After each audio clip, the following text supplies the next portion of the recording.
We have the pleasure of welcoming Saloni Mathur. Professor Mathur received her PhD in Cultural Anthropology from the New School for Social Research in New York and is currently professor and chair of the Department of Art History at the University of California, Los Angeles. Her areas of interest include the visual cultures of modern South Asia and the South Asia diaspora, colonial studies and post-colonial criticism, museum studies in a global frame, and modern and contemporary South Asian art. She is author and editor, co-editor of 5 books, including most recently, A Fragile Inheritance, Radical Stakes in Contemporary Indian Art. Please join me in welcoming Saloni to the stage. Thank you. You all set? Thank you very much. Hello, can you hear me okay? Very good, thank you.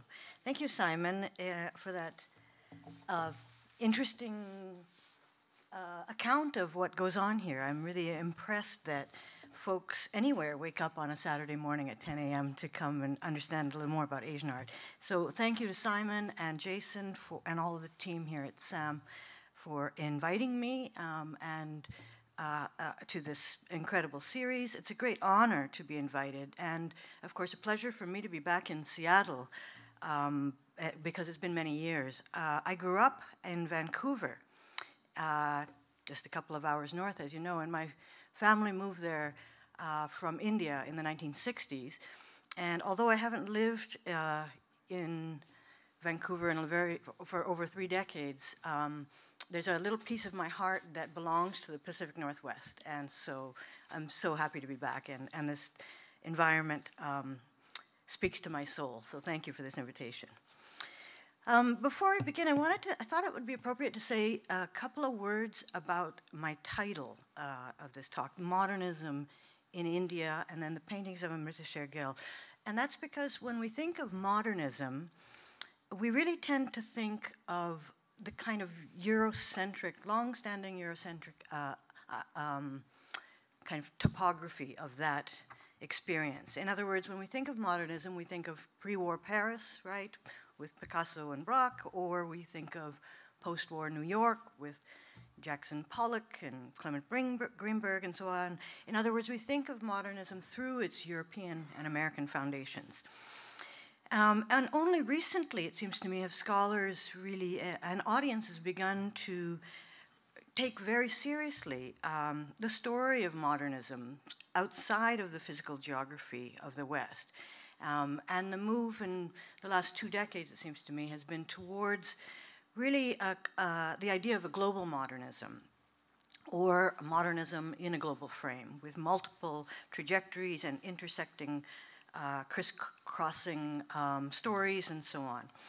And in India, there has been a very robust scholarship in the past 2 decades that has excavated really the fascinating activities of otherwise under-examined artists and artistic movements in the decades prior to independence in 1947, but also, of course, in the post-independence period. In other words, a giant, fascinating milieu of activities from Bengal to the south, the north, etc., none of which I am going to be able to speak about today. But I want you to know that it exists. And as an educator, it's very gratifying to see all manner of new dissertation topics emerge in what I really see as a nascent but powerfully growing field now. So instead, I'm going to be focusing on a single, truly unique figure who stands out from that robust backdrop of modernism in India in really remarkable ways, and who I think more than any other individual reflects the complex entanglements between artistic modernism in Europe and its unfolding in India, in particular during the 1930s and 40s. And that figure is Amrita Sher-Gil, who you see here. So without further preamble, let me turn to this painting. So the nude figure in the painting, Self-Portrait as Tahitian, is striking in her composure. She is resolutely female and full of sort of repose. The artist is apparently responding to the famous French painter Paul Gauguin's stylization of the female nude, one of modernism's, of course, iconic moments of exoticizing the non-Western subject. And she's doing this by inhabiting, with her own physical body, the space of Tahitian in the painting.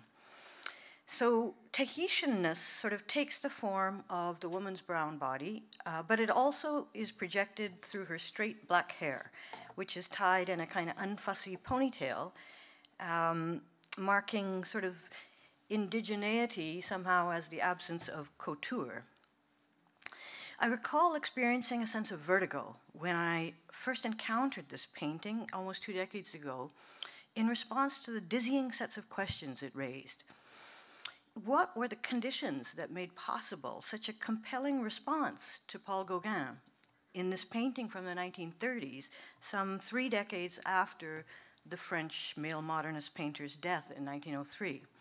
What precisely was meant by the artist's gesture of stepping into the body of a Tahitian nude and that element of masquerade implicit in the title, self-portrait as, something or someone else, which means, an act of personification in a sense. And finally, how could art history have missed this painting, so deliberate a citation of art historical precedent? The artist, of course, is Amrita Sher-Gil, the half-Indian, half-Hungarian painter who stands at the cosmopolitan helm of modern Indian art.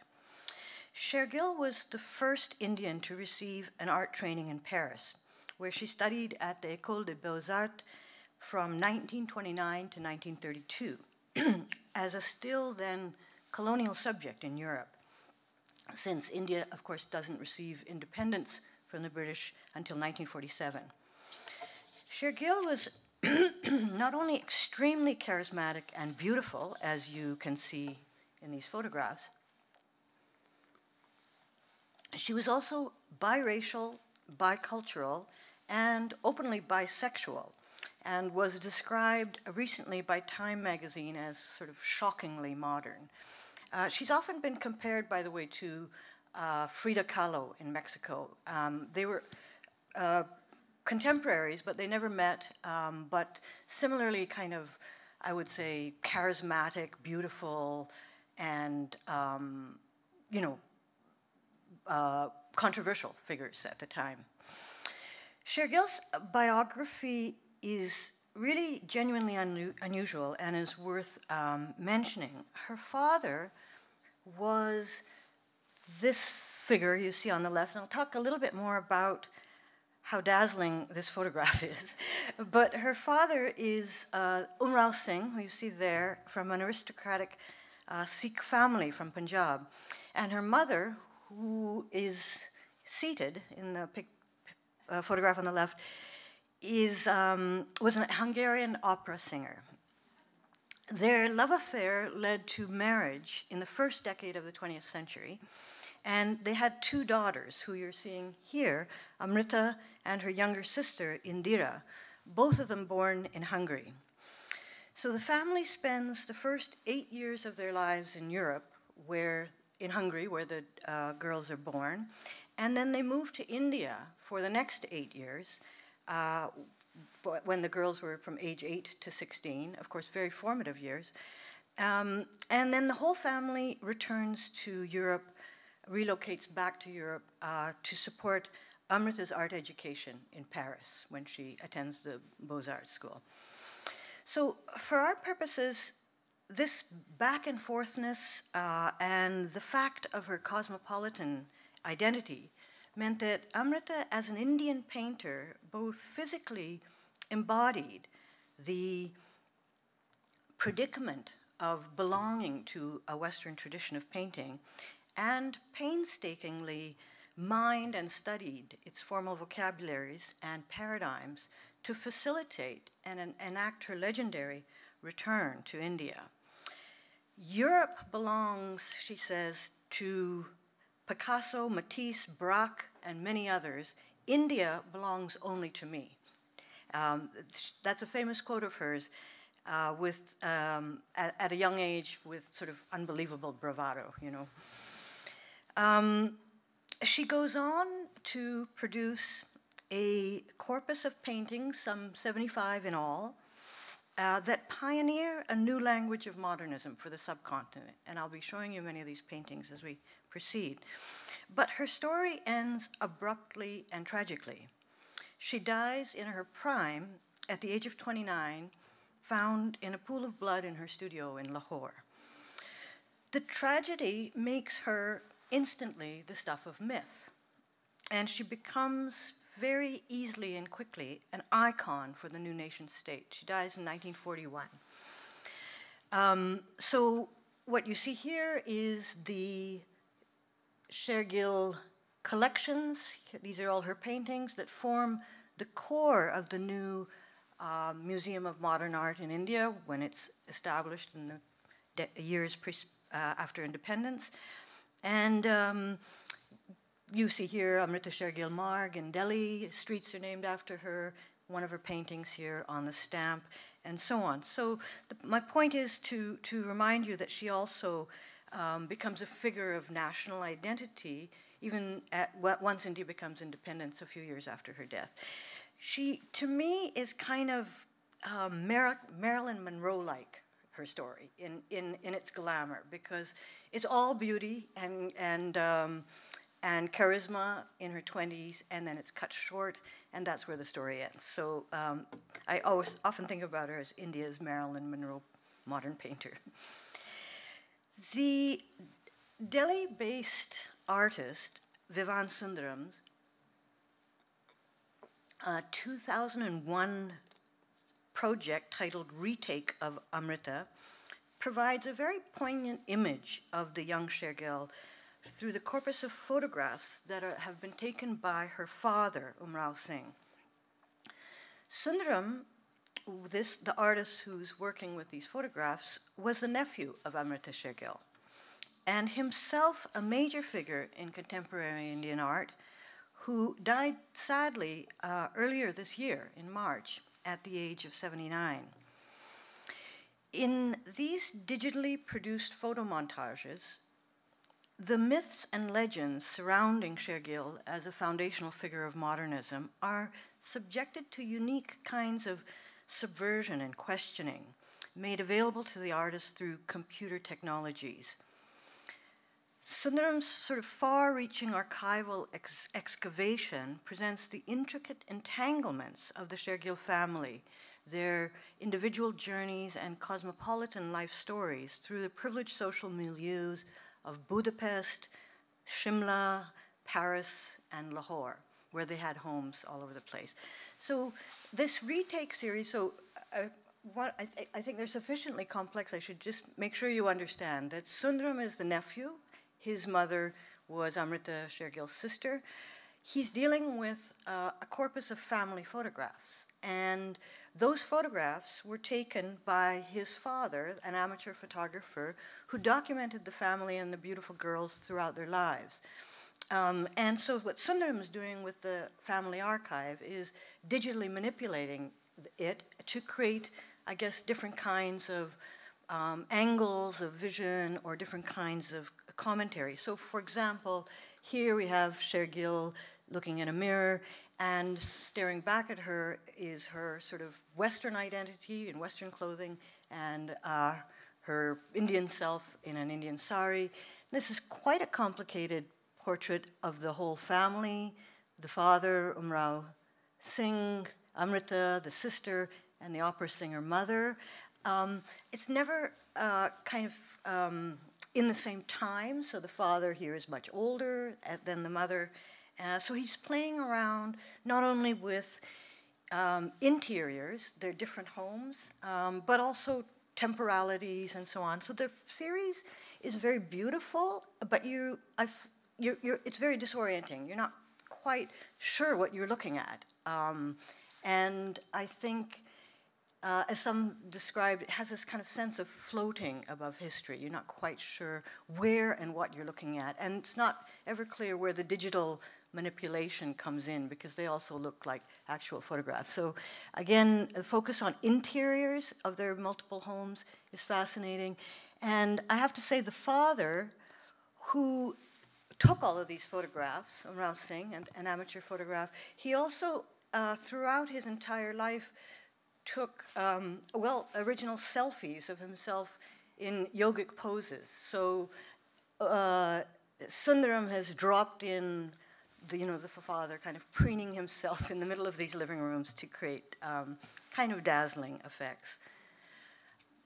This one is the final of the series that I'll show. I think it really is kind of a masterpiece. It's called, he titled it Bourgeois Family Frieze. So there's the frieze of the whole family. So what you're seeing, the mother opera singer staring in a mirror, looking back at the reflection, Amrita Sher-Gil, the multiple identities of herself as Western and Indian. Over here, the sister, Indira, staring at a reflection of herself. And then in the corner here, interestingly, is the grandfather, the original photographer, and on his lap is the young boy, Vivan Sundaram, and they're holding a brownie camera. So again, very complicated picture of this family, and refracted through mirrors, but also very much in their kind of individual or solitary spaces. And so there's that kind of melancholic sense, I think, that is part of all of these, of Vivan Sundaram's retakes, because the family, of course, is marked by tragedy. And after Amrita's early death, the mother commits suicide a few years later. So, back to my point about Vivan Sundaram series is that it really challenges and seems to me to tell a different story about Sher-Gil than the nationalist celebration of her that happens in India after her death. So back to Amrita Sher-Gil in Paris. It really is extraordinary to me that Sher-Gil painted self-portrait as Tahitian during her final year of art school at the age of 21. And I'll be returning to look at that painting in more detail and suggesting that it has a very pivotal place in her short but focused artistic trajectory. Sher-Gil's self-portraits during her time in Paris, there were 19 of them in all, are rather unlike the rest of her work and stand apart from the studies of European subjects and models that she also produces during art school, or her pioneering portraits of Indian subjects who she viewed as India's, quote, dark-bodied, sad-faced peoples that, of course, made her artistic career in the subcontinent. So very quickly, she's, again, a young student painting. It's not uncommon that she paints 19 self-portraits as a student in art school. Art students can't really afford models, so they paint themselves. That's routine. So there's a lot of self-portraits from that period. And you can see her repeatedly trying on different identities. One critic has said it's because of, it also reveals the giant size of her narcissism as a young painter. But there are a lot of different identities. So self-portrait as Tahitian is part of that experimentation in self-portraiture. But she's also producing paintings like these, which really very faithful to the European tradition, right? On the left, people see this painting as, very much sort of like Renoir. You can see her dutifully kind of following the Impressionists and Post-Impressionists. On the right, her reclining nude is, which actually wins a couple of awards as a student in art school. Really sort of indebted to Cézanne, especially with the diagonal and so on.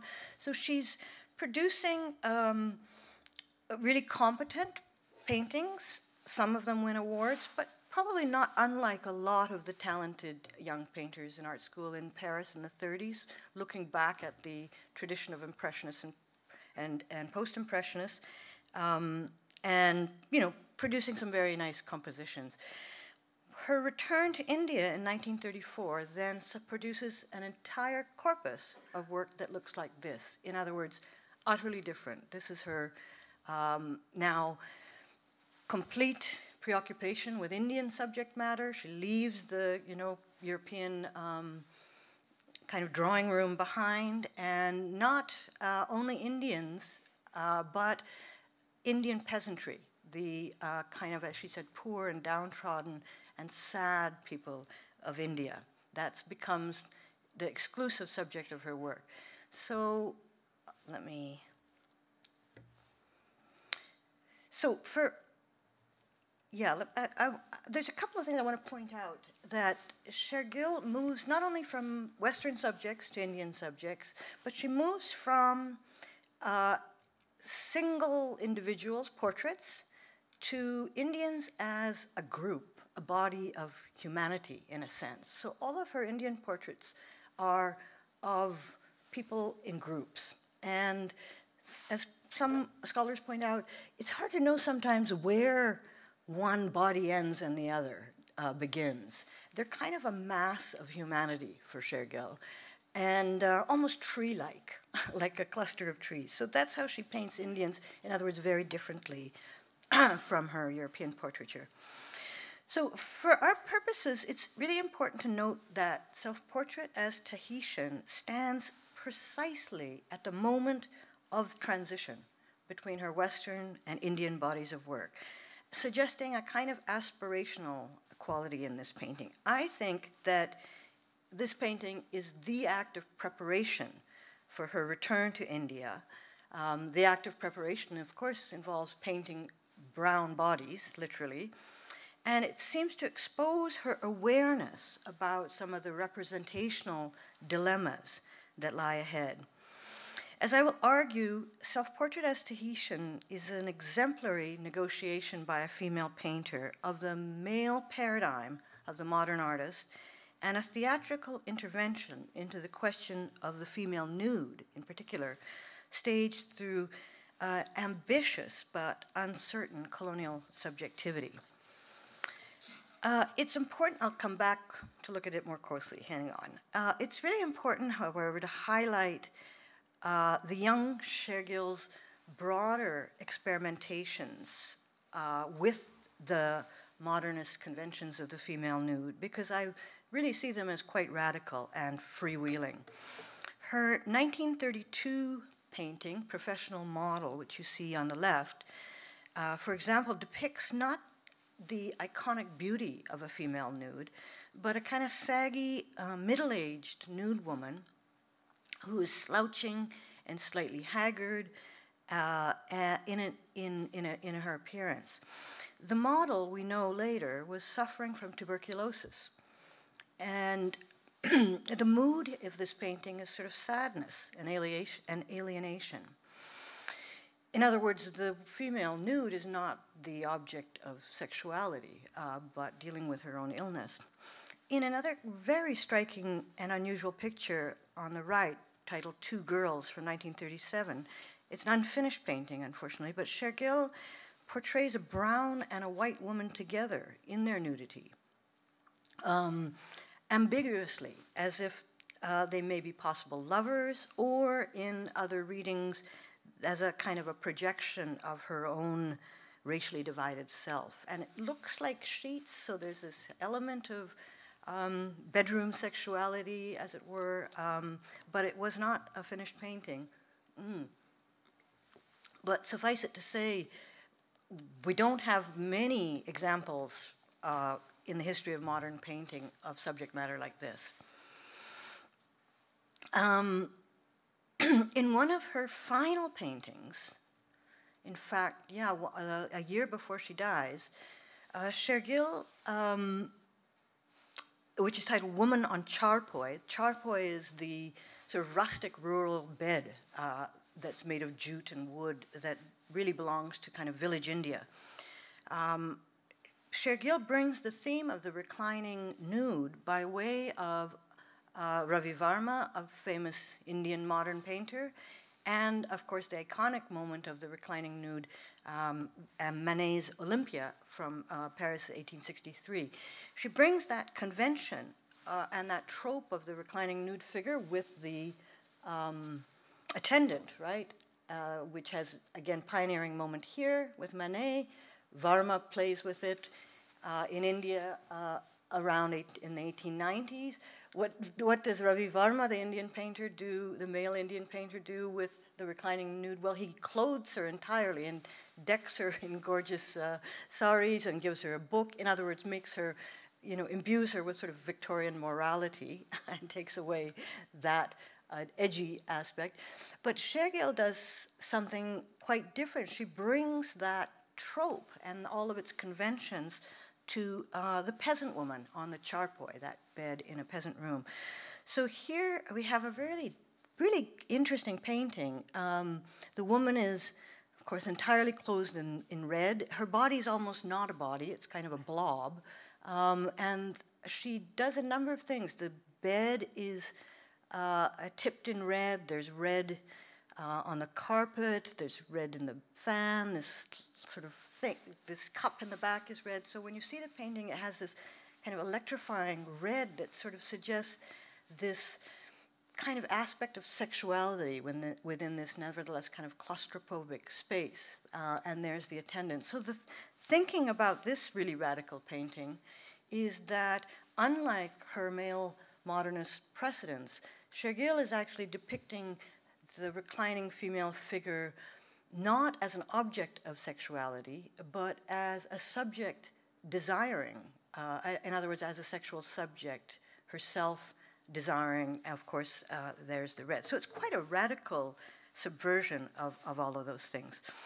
So that's what I mean by her experimentations with the female nude are very far-reaching, seems to me. Sher-Gil then travels, after her arrival in India, travels around the Indian subcontinent for the first time, north and south. She paints more pictures of South Indian villagers going to the market.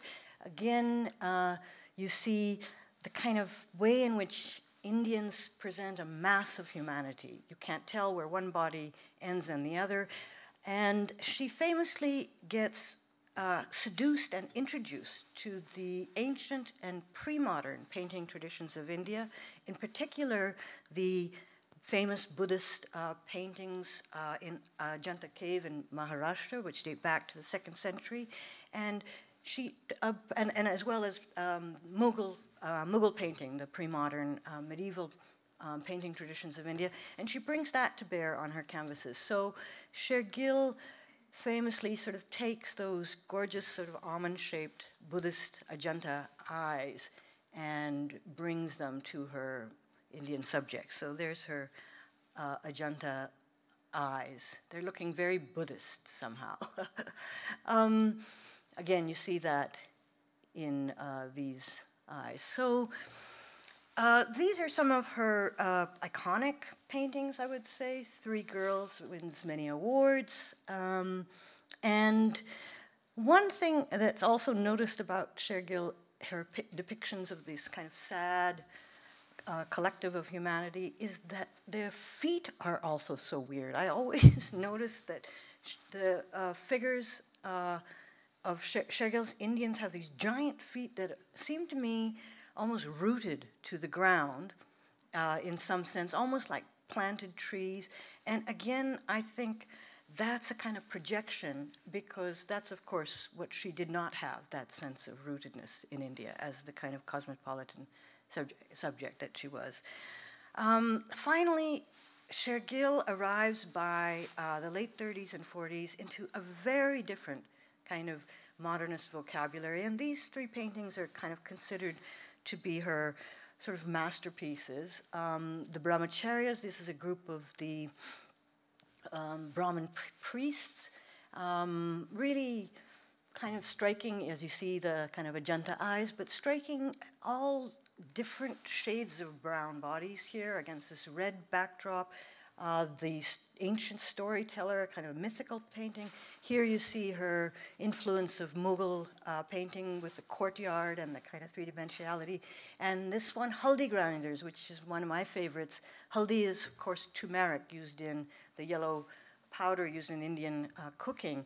And what does she do with that? Well, she just, brings that yellow to bear on the painting in very interesting ways. But where she arrives as a colorist, of course, is very mature and very interesting, an entirely new language of modernism that leaves, again, her European roots behind. But what we see here is actually not just her use of color, but her use of white, which is so striking in these three paintings. The white here, and with the Brahmin priests' kind of sacred thread, is really very unique and innovative. And again, these three works are considered sort of her arrival point, or her masterpieces. Let me go back then to self-portrait as Tahitian. So the woman in the painting is actually only partially nude, of course. Sher-Gil has covered herself from the waist down with this sort of pale jade Polynesian wrap. But there's no floral pattern, there's no vibrant colors here, there's no flower in her hand or her hair, all of which were among Gauguin's signature tricks when he offered up for his European viewers the islands of the South Seas as a kind of lush sexual paradise.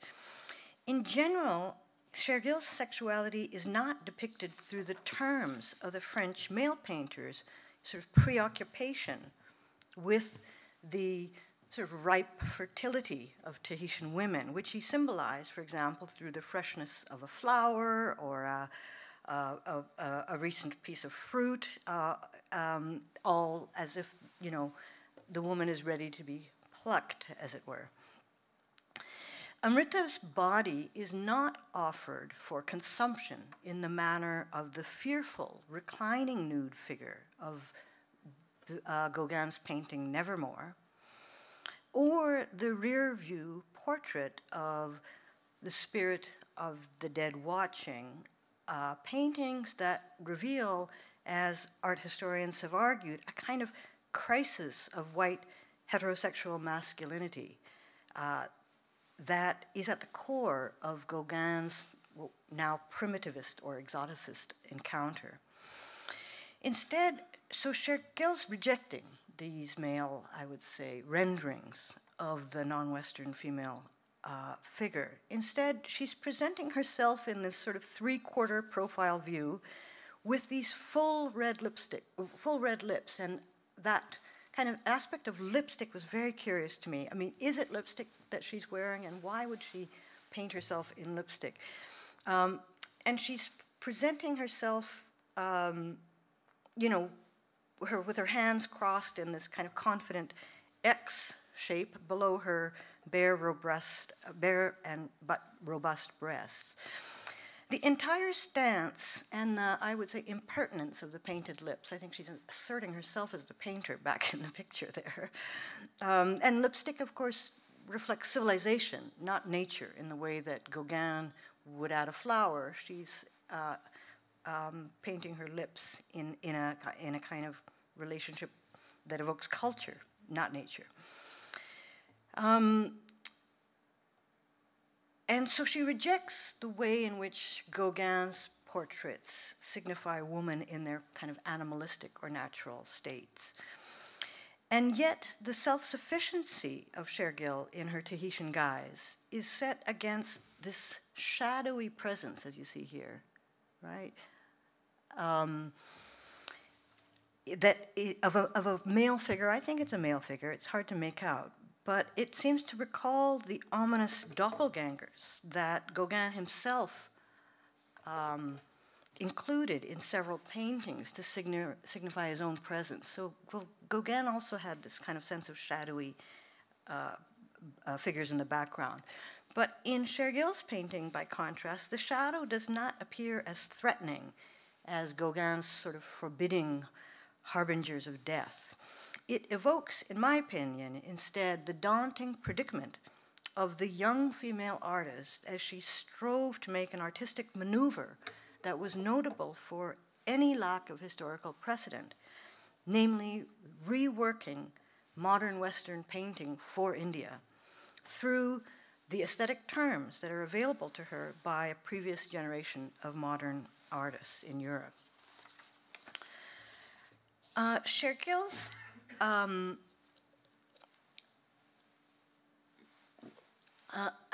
Sher-Gil's relationship to Gauguin has been often commented upon. Her paintings have been described as Gauguin-esque and so on, but it's a sign of the complexity of Sher-Gil's life that she lived a bohemian and cosmopolitan existence in Paris, but was nevertheless described by one reviewer as, quote, an exquisite and mysterious little Hindu princess, unquote, who speaks French like a Parisian and who, quote, conjures up the mysterious shores of the Ganges, unquote. And of course, French and Hungarian are her native languages, and these are retakes from Vivan Sundaram's series, who I think is kind of getting at that atmosphere of cosmopolitanism in Paris between the wars and her place within it. You can see Sher-Gil right here in a cafe, and here she is again on the dance floor. In presenting herself as a Tahitian nude, Sher-Gil was perhaps leveraging some of the exoticism surrounding her reception in Paris, but she was also undoubtedly conscious of its racism and of the limits of her own fiction of entry into Gauguin's sexual imaginary. Indeed, as a mixed-race subject, the young female painter was more like the deracinated natives that Gauguin complained about in detail in his diaries in the Tahitian capital of Papeete, where he arrives, which was dominated by French colonial officials and missionaries.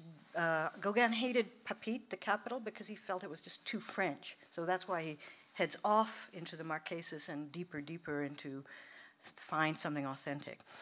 Later in the Marquesas, Gauguin routinely denounced the practice of intermarriage between the races, in spite of course, acquiring his own Tahitian bride, a 13-year-old native girl, Tehamana, who served as a model in many of his pictures.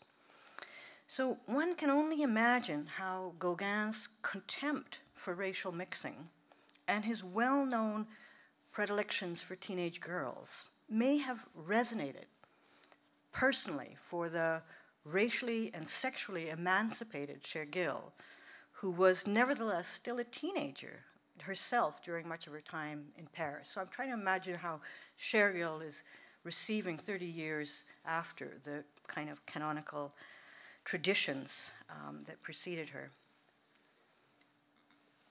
I would say it is from this uncomfortable space of enunciation that Sher-Gil manages, nevertheless, to radically scrutinize through her own self-image the stylistic options that are available to her through Gauguin, while rejecting much of the fetishism and male mastery that underwrote the French painter's work. What is extraordinary is that Sher-Gil, like the best self-portraitists, does not allow this act of self-reflection to kind of devolve into a crisis of identity or existential anxiety. Instead, she remains poised and businesslike in this painting, retaining just enough distance to present the viewer with a glimpse of herself refracted through the authoritative gaze of the Western male modernist, while still maintaining a kind of command over the entire situation. And that's what I think describes the mastery of this painting. She's in control of all of these representational dilemmas, shall we say. But finally, what about the Japanese motifs and figures that I'm sure you have been noticing that I have not mentioned yet, that exist in the background of the painting? There's a seated, appears to be a seated male figure here, a sort of a Japanese courtyard, as it were, some female figures in kimono, a kind of a pagoda-like structure. All of that seems to be distinctly un-Tahitian in her self-portrait as Tahitian. So what is it doing there? What is being referenced in the background of self-portrait as Tahitian? I suggest that it's consistent with what she's exploring in the foreground, which is the tradition of Impressionism and post-impressionism in Europe. What I think is being referenced in the background of the painting is the context of Japonism in Europe, understood as that constellation of projections and longings around Japan that was simultaneously artistic and commercial, and that took hold of artistic circles in London and Paris in the final decades of the 20th century. We know that many of the pioneering figures of modern art in India, or in Europe, pardon me, including Manet, Monet, Degas, Rodin, Van Gogh, and Gauguin, were all involved at some point or another in studying, collecting, and stylistically appropriating the techniques and subject matter of Japanese art during their influential artistic careers.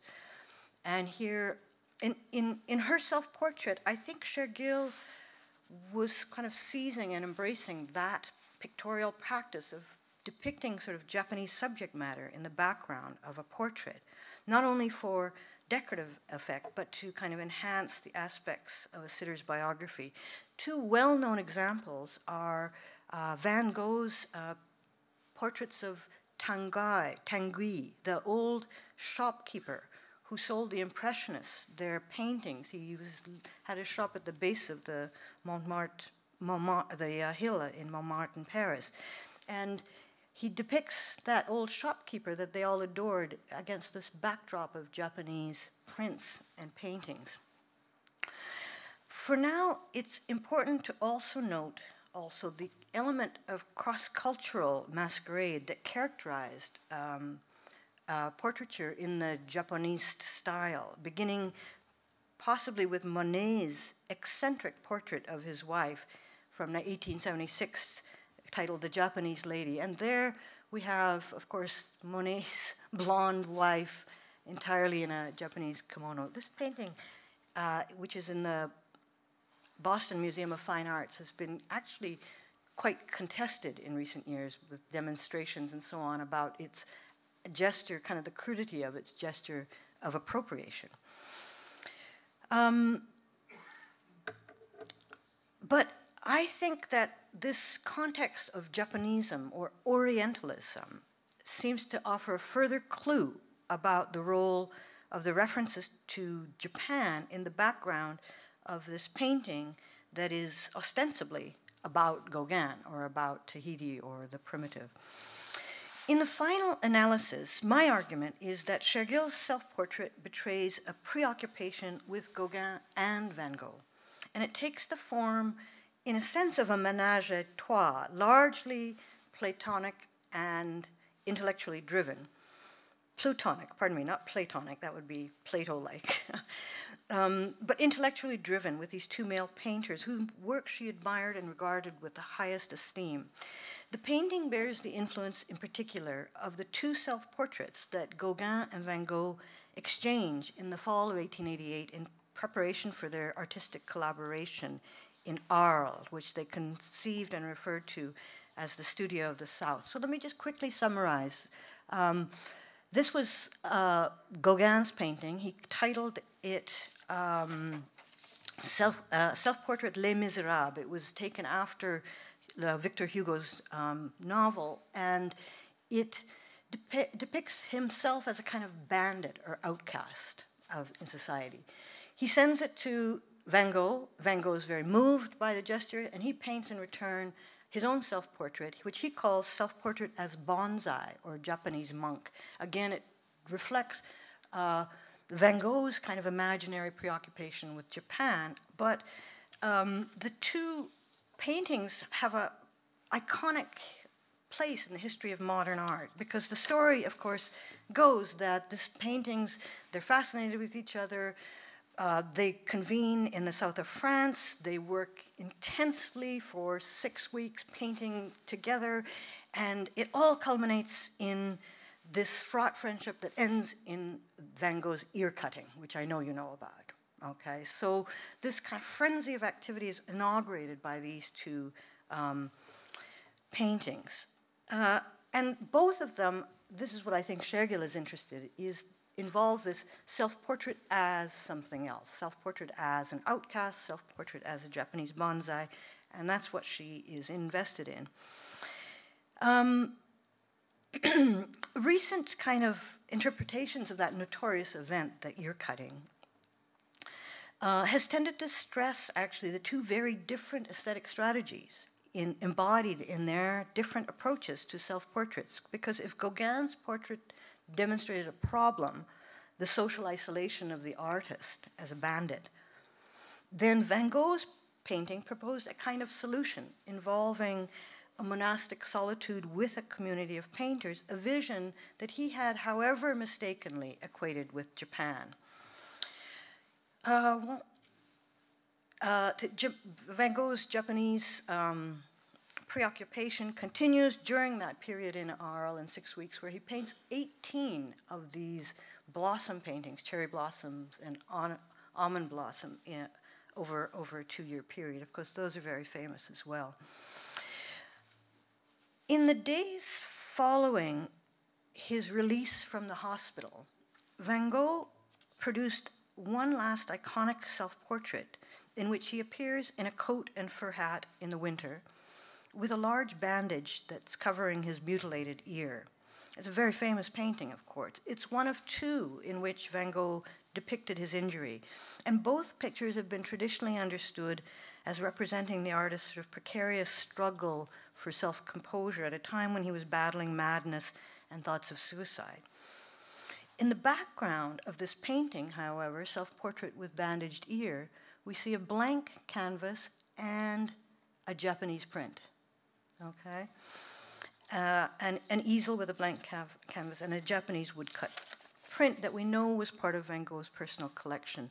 The message now of this kind of haunting representation seems increasingly clear. Van Gogh's utopian investment in Japan had suffered a blow. His aesthetic and social ideals had imploded.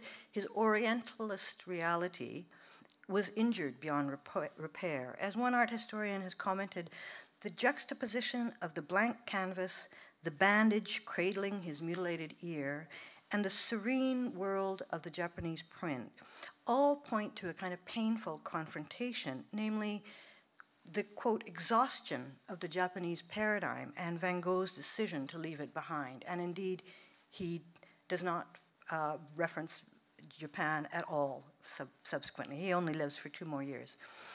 The postscript to this picture remains very well known. Van Gogh, who suffers from increasing psychological imbalance, is admitted to an asylum in Saint-Rémy, where he ended his life 2 years later, while Gauguin, who lives for another 13 years, turns his attention to the South Pacific, where he arrives in Papeete, the colonial capital of Tahiti, and to begin the next episode of his artistic career. So the point about these two models is that Gauguin's begins this kind of primitivist and imperialist journey. Van Gogh hurts only himself, okay? Nevertheless, in their kind of cross-cultural explorations. By the time, let me just quickly try to wrap up here. By the time that Sher-Gil arrives in Paris, to study painting in 1929, that tale of Van Gogh and Gauguin's shipwrecked studio of the South was firmly established as a creation myth within modernism's master narrative, and the meaning of their self-portrait exchange had already been subjected to over 40 years of myth-making.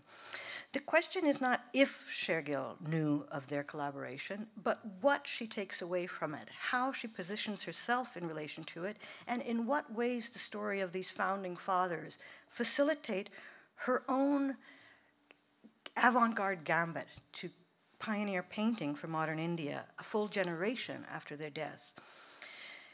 I'm just mindful of the time. My argument, of course, is that prominence of the male shadow behind her sort of signals that dilemma instead of problems. And she's trying to find a place for herself within the history of modernism's master discourse.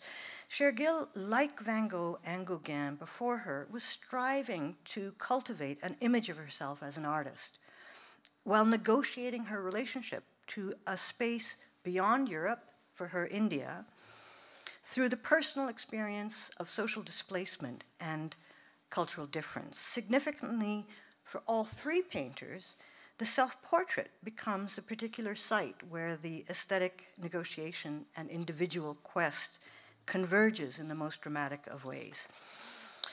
So, before I conclude, I have to show you and share with you Sher-Gil's last unfinished painting from 1941. It's the painting that's found on the easel in her studio when she is found there herself in a pool of blood. It's a fascinating painting because, well, for many reasons. The use of color, I mean, what we see here is a kind of a village scene. That's, of course, now consistent with Sher-Gil's vision for India. We have the buffaloes up in front, really kind of interesting architecturally. The use of color is very much Sher-Gil, but it's, as you see, it's unfinished here. But for the first time, it's not a portrait for Sher-Gil. And so then we have a really, it's a scene, a landscape, and it's really the first Indian painting of Sher-Gil's that seems to go in another direction. So it raises all manner of questions about where her aesthetic project may have gone. Sher-Gil, so let me conclude. Sher-Gil once proudly describes a painting of hers as a, quote, essay at art. And I think Self-Portrait as Tahitian can also be read as an essay of sorts, a graduating thesis, as it were, submitted by Sher-Gil on the topics of painting, self-portraiture, and ultimately her own artistic subjectivity as she's fashioning them through processes of identification and cultural difference. It seems to, Self-Portrait as Tahitian seems to confirm, on the surface at least, that spirit of exploration of Gauguin. However, as I've tried to persuade you today, against the long-standing narrative of Sher-Gil's intractable debt to Gauguin, I think she's also subverting and rejecting several of Gauguin's gestures of objectification in relation to the female nude, and in a more oblique fashion, allying herself with a preoccupation with Van Gogh's more elusive experimentation with otherness and Japan. In the end, I propose that it was Van Gogh's much more fragile ethical vision in the cross-cultural encounter as an alternative story to the one of triumph that Sher-Gil allies herself with, namely by taking on this act of masquerade as a Tahitian woman, and that, of course, prepares her both personally and aesthetically for her ambitious critical mission to, quote, interpret the life of India pictorially, unquote. That's how she sees herself. A childhood friend of Sher-Gil's once, oh, and by the way, this is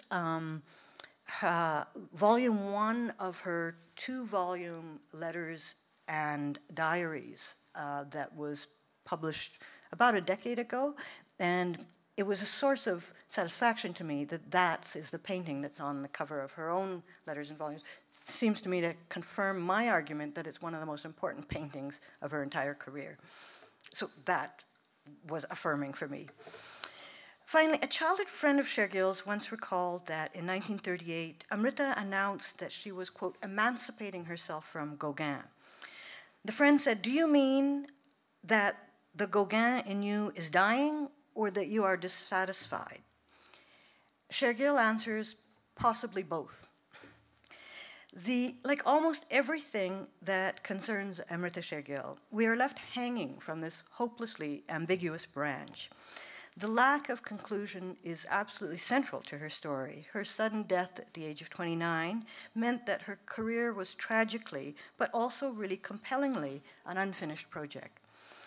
Unquestionably ahead of her time, she has increasingly emerged as a paradigmatic figure of the 20th century, one that embodied the most painful paradoxes of a colonial modernity and bore the melancholic imprint of its greatest dilemmas.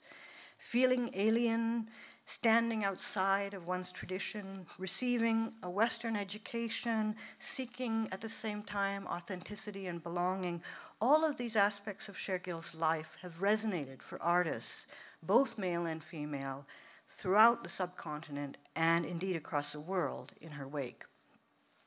Sher-Gil's self-portrait as Tahitian is a remarkable engagement with these multiple foundations of a global modernism, a self-conscious revisiting of the existing tropes that have been held up like a mirror of possibilities, and a powerful act of imagination within the uncertain coordinates of a decolonizing world.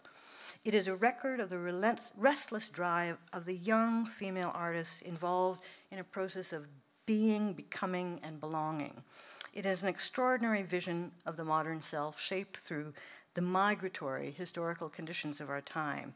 It, to me, borrowing on Vivan Sundaram's retake, it seems to me a retake of the most exciting sort. Thank you.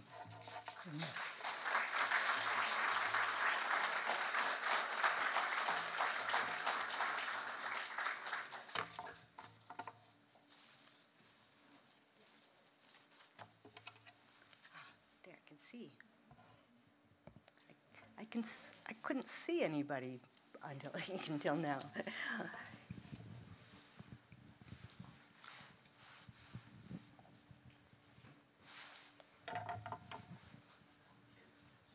Is this on?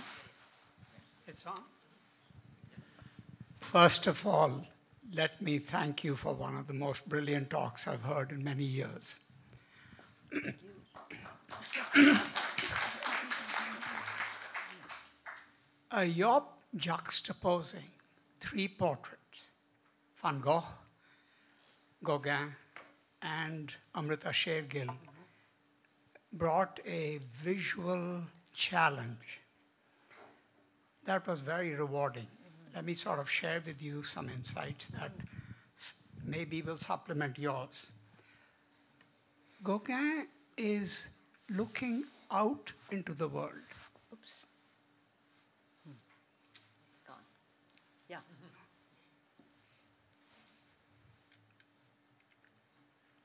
Oops. I'm not sure where. Yeah. Which I suppose is part of his approach of going and exploring all kinds of wonders in Tahiti and the Marquesas. Van Gogh seems to be looking in, sort of like a monk. Yeah. And the painting also reflects that kind of spareness. She, I think, and I'm conjecturing wildly, that being painted near the end of her European studies is projecting the framework of the woman in a male-dominated world or society as seen through the notions of Japonism, of that sort of household of her lord and the women as courtesans. And there's a young guy sitting, I think, in the bottom with sort of a little thing right there here. also. Yeah, right here? I think you're right, yeah. And then, now I have sort of known the Sher-Gil family and know quite a bit about them. I think her journey in India also evolves in stages. The first stage is one of a wealthy family living on the fringes of the colonial society, sort of seeking to get attention, recognition, and so on and so forth from that society, sort of where all things European are somehow something to be desired and projected. And then she reaches out into the real big India and sees a different familial structure and the role of the female in that structure, which is very, very different from that in the sort of colonial influenced world of Maharaja Bhupinder Singh and his vast entourage of wives and courtesans and whatnot. And I think what you call sadness, well, one could call it sadness, but I think it's much deeper. It's a millennial structure of the Indian family. Indeed, a male-dominated world, but not just in servitude, but also, quote unquote, a structured framework to keep society stable. And she's somehow connected with it. I'm sorry I'm taking a lot of time, but I think this is an incredible journey you've set us on. Now let's see Frida, who also I was very fortunate to get to know because my wife is Mexican and we lived for 6 years in Mexico. She suffered tragedy in a way that Amrita did not. And so their art careers diverge. Hers cut short and the other one from her miscarriage and that accident in a bus where a steel bar penetrates her abdomen. But at the same time, they're both exploring a male framework. Mexico had a similar thing. Thank you so much. I just think your analysis is terrific. Well, thank you very much. You've stated it so beautifully. I think you see the complexity. And the comparison with Frida Kahlo is really compelling. And one critic, Indian critic, has written about this in detail. They never met, and they were never, quote, influenced by one another. But so the writer sets up what she calls an equation between Sher-Gil and Kahlo, who were these fantastically complex figures standing at the birth of modernism in their separate third world contexts, India and Mexico. And so they're really powerful to think together, definitely. And as you know, Kahlo, the self-portrait becomes a site for her negotiations in detail, of course, her own physical journey and poor health. They were both bisexual as well. Their sexuality was unabashed and so on. So they're really persuasive. But you're right, they depart considerably. And Sher-Gil's journey is also marked by tragedy, but by death, right? I guess the only other thing, you've said so much that I just absolutely agree with, so thank you for your observations. But the question of the sadness in her paintings, I think you're absolutely right. There's something that's profoundly melancholic there, right? Always. She herself said she wanted to capture the kind of beauty and misery of the Indian peasantry and the poor, downtrodden kind of third world subject. But, and so, you know, it's seen as India's poverty and depicting all of that. But that's a projection of hers too. And now actually we could see that as a kind of neo-primitivist gesture of her own. She doesn't belong to this constituency in any way. And in fact, she's romanticizing it, not unlike the way Gauguin might exoticize and romanticize the other non. So we can see her still involved in that kind of gesture of primitivism. That's kind of the complexity, but also rejecting it in certain ways. But also now the sadness and melancholy of her paintings could be seen to be linked to her own journey, which was a journey of displacement and increasingly non-belonging and melancholy. And she does write about her own depression, etc., and then her death. And I think Sundaram's return to the family archive really galvanizes that sort of melancholic trace of their story, if that makes sense. Yeah. Thank you for your comments.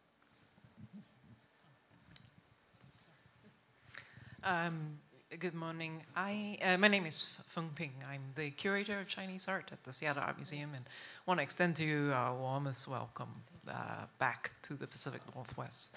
I also want to thank you for this incredibly scintillating and rich discussion, this picture that you wove for us of this fascinating, I guess, shooting star. Sher-Gil is a very interesting artist. And I have just one quick question and one observation. So the quick question is, you know, your talk really focuses on the self-portrait are in Gauguin style as Tahitian. That's 1934, and you mentioned that it was a very large part of the education of the academy to paint self-portraits. So my quick question is, are there any existing self-portraits after she returned to India?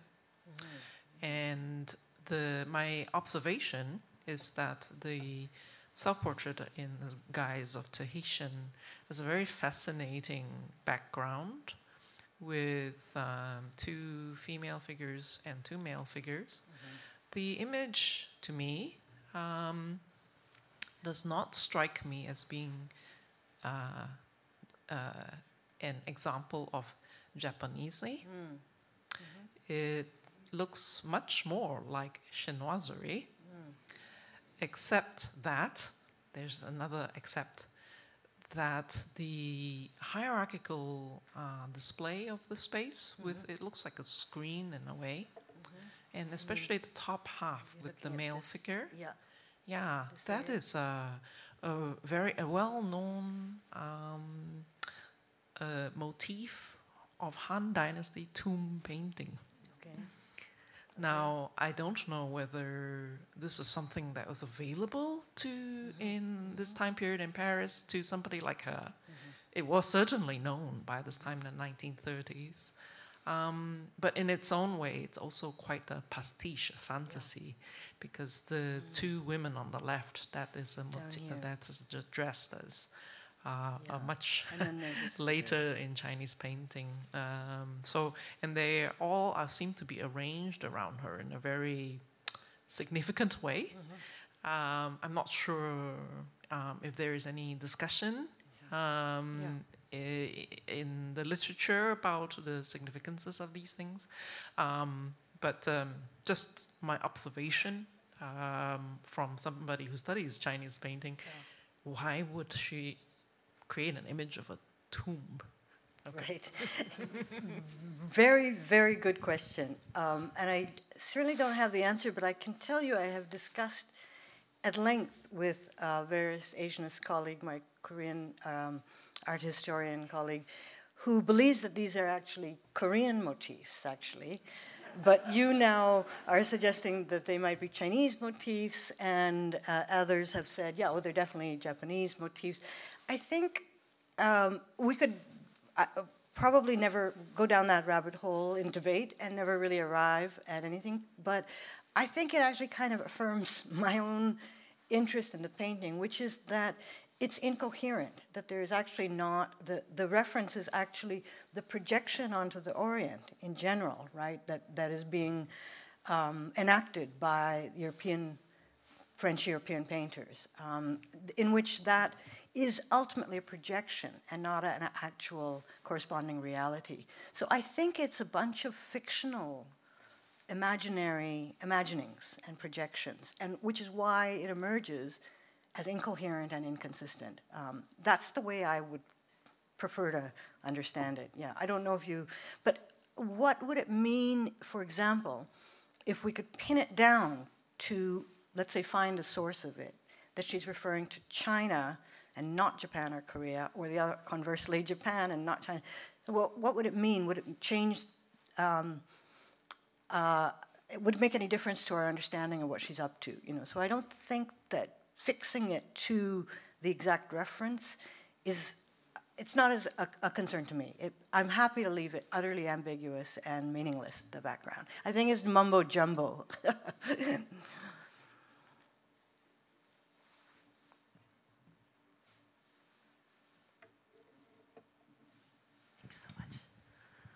Hi, I have a related question. I'm Jennifer Duber. I'm a professor working on Urdu modernism at the UW, and have worked a little bit on Urdu writers' appropriations and engagements with Japonisme as well in this period. So just to follow up on this, I wanted to ask you about Sher-Gil's relationship with the Bengal School of Art, which of course has its own relationship to Japonisme. And I mean, my understanding of this is that part of her choice of oil painting is a rejection of the Bengal schools, turn toward tempera and so on. So I wanted to ask how that legacy, might be playing into this vocabulary that she's developing. Yeah, thank you for that question. I didn't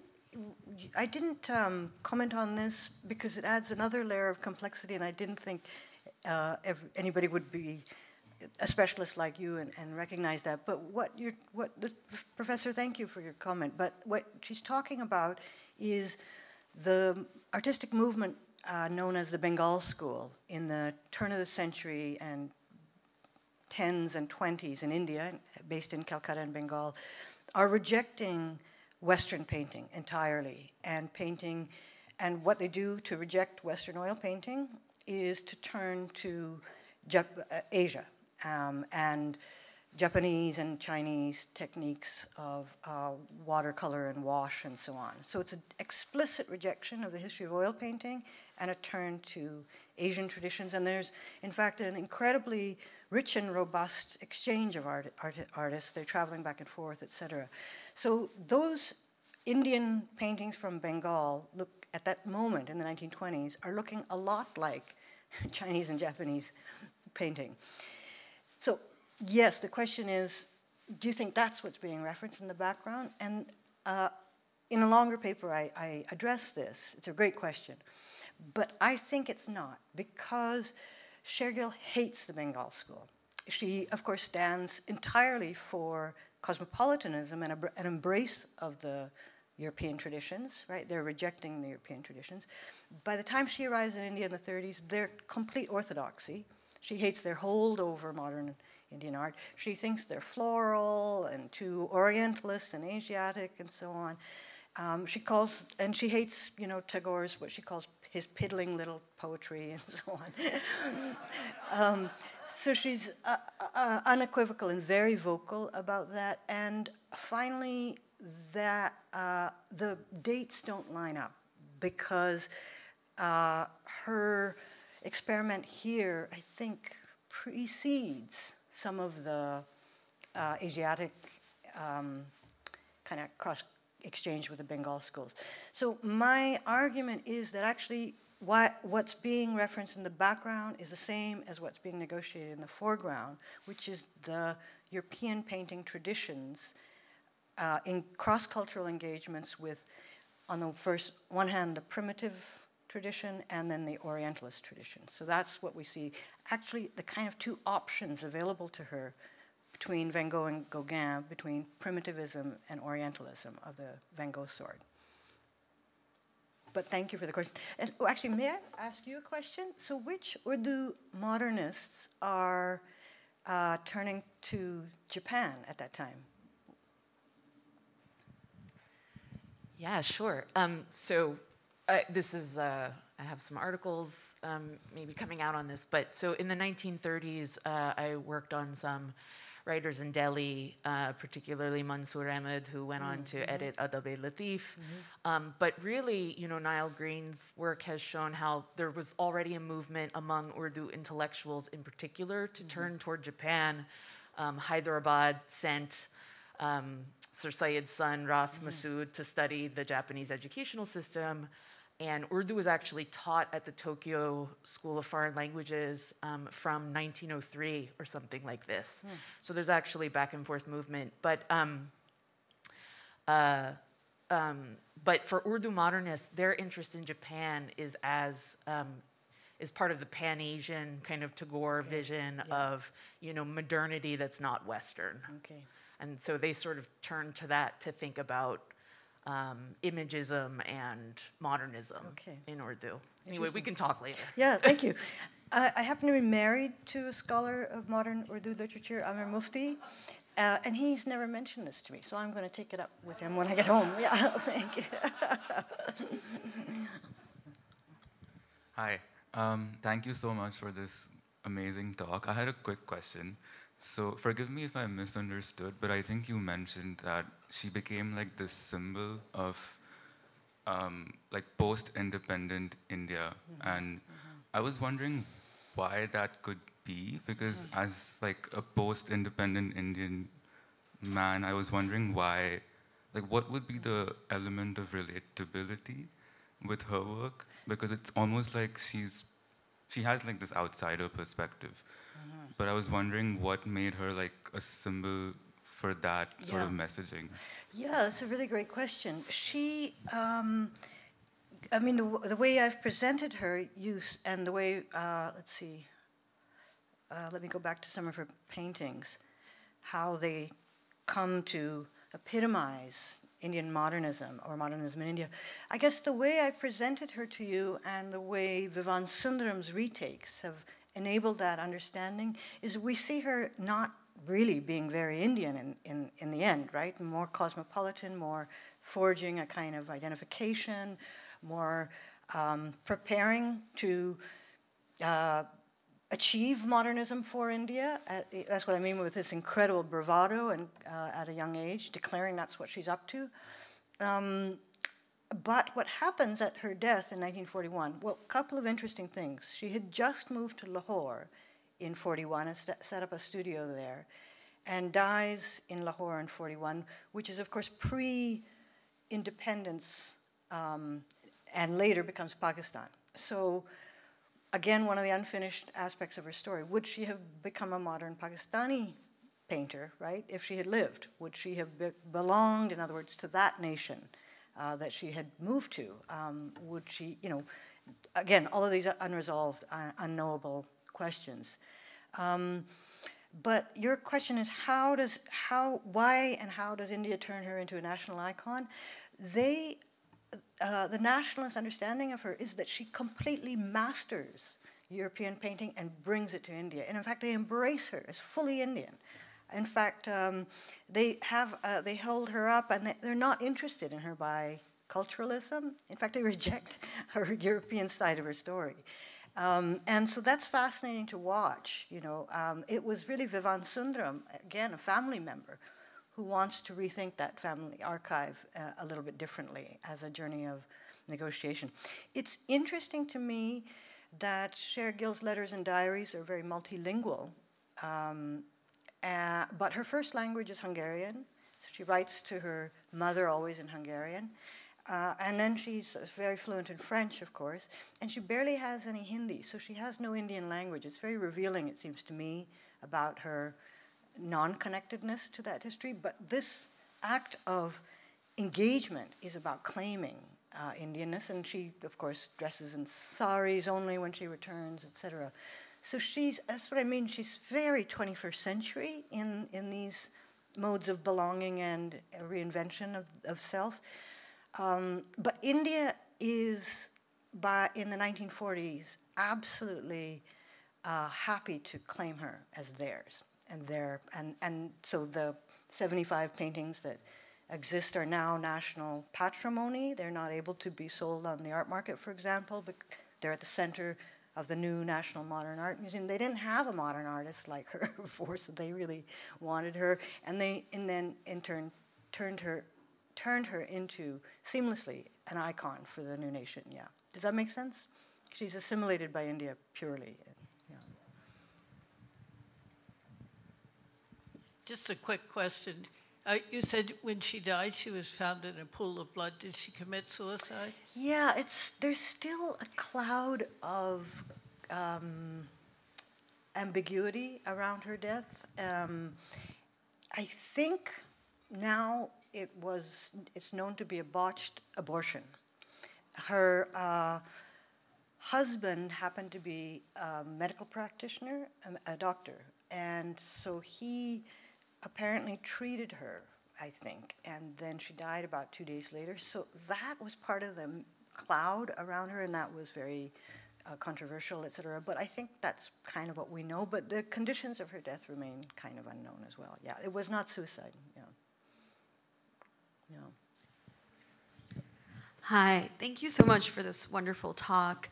I was very curious about, in the painting of as a Tahitian woman, what you made of like not only her like Indianness and Indian identity, but also Sikh identity, and her presentation as a Sikh woman. But I don't know about how her actual hair was, but just the way she's tied her hair, the long gaze, just kind of reminded me of that.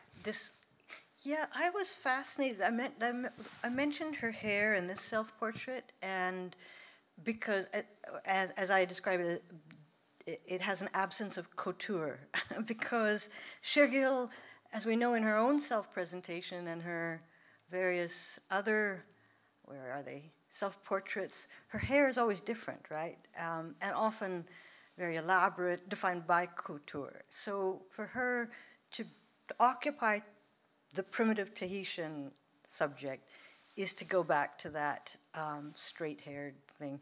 But you're saying that you see a little bit of Punjab there? Yeah, I think she may well have been, yeah, that's interesting.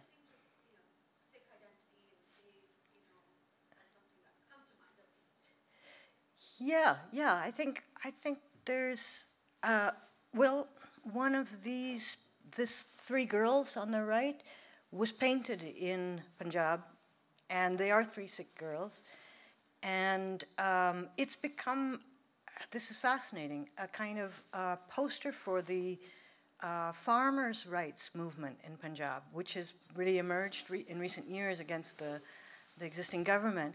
And it's fascinating that this painting has come to symbolize the Sikh or Punjabi rural female subject and their fight back against the government. And so it's amazing to see it be claimed around Sikh identity. Certainly, yeah, there's room for that there. Well, I'd like to thank Dr. Mathur again for your wonderful presentation, and thank you so much for having, and everyone for coming.